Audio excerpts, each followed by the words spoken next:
Pay close attention now, as some who grew up in single-parent homes explain how they were encouraged to be successful fighters for the faith. It felt like a bad dream. Our family were really zealous in the truth.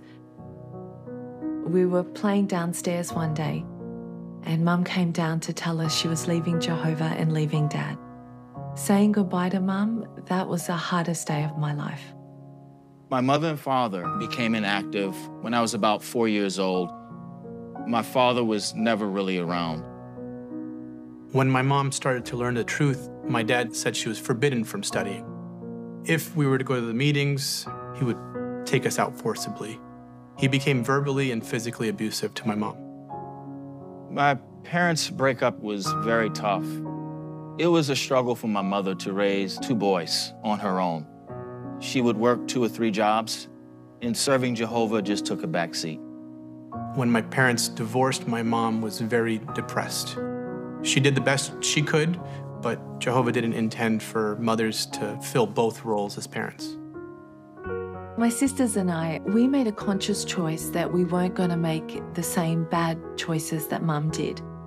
We realised that it's up to us. So I dedicated my life to Jehovah and was baptised when I was 15. We thrived spiritually when we didn't have the opposition from Dad. Now we can go out in service, go to the meetings freely. We didn't have to hide our literature for fear he would rip them up.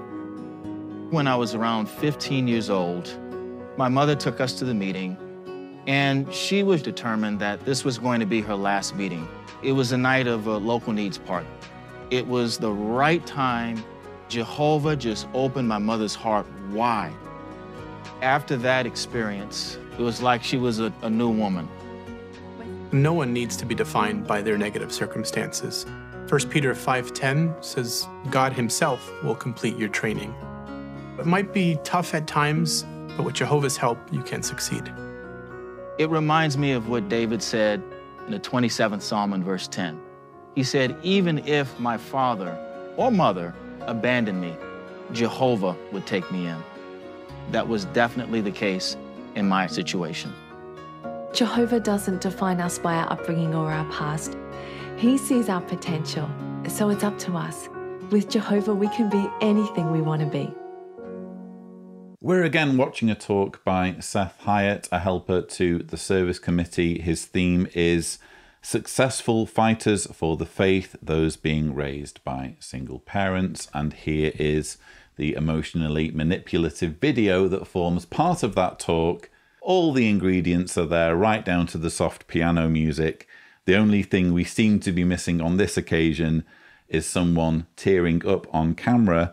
But again, does this tell us that the Jehovah's Witness religion is objectively true?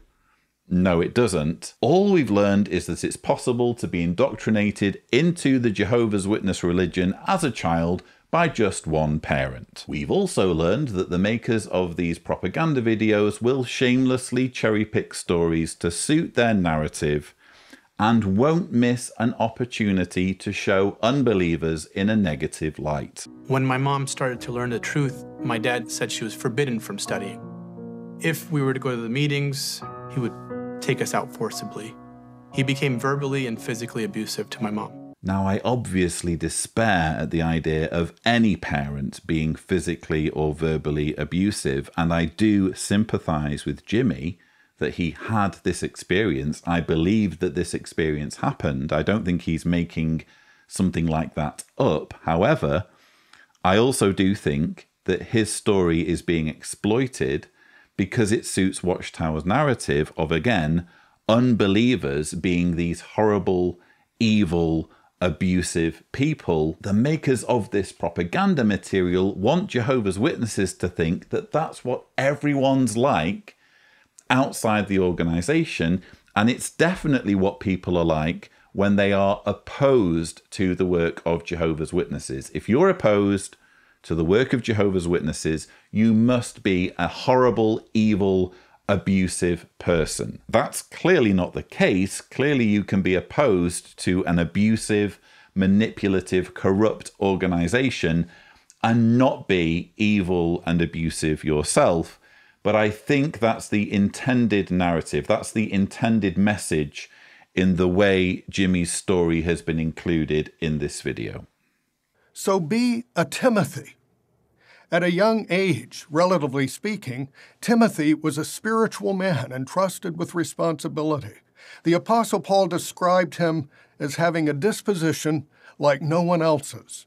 Timothy cared for others. You can do the same. Reach out. Be a pioneer, a Bethelite, a field missionary, a construction worker, a circuit overseer.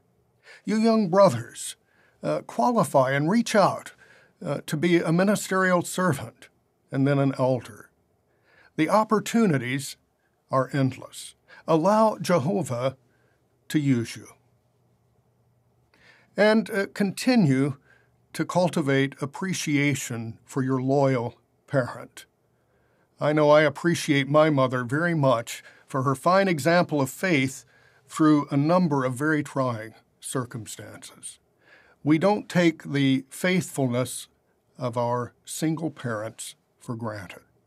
So now we're at the end of Seth's talk, all the cards are on the table, and we find out what the ulterior motive is. Seth Hyatt isn't really interested in fatherless children, in children of any kind. That's obvious because, again, he's on the service committee. The man clearly could not care less about the welfare of children.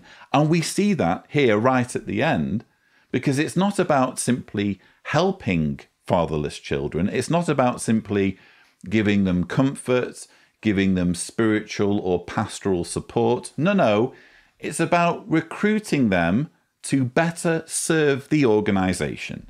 Reach out. Be a pioneer, a Bethelite, a field missionary, a construction worker, a circuit overseer. The opportunities are endless. Allow Jehovah to use you.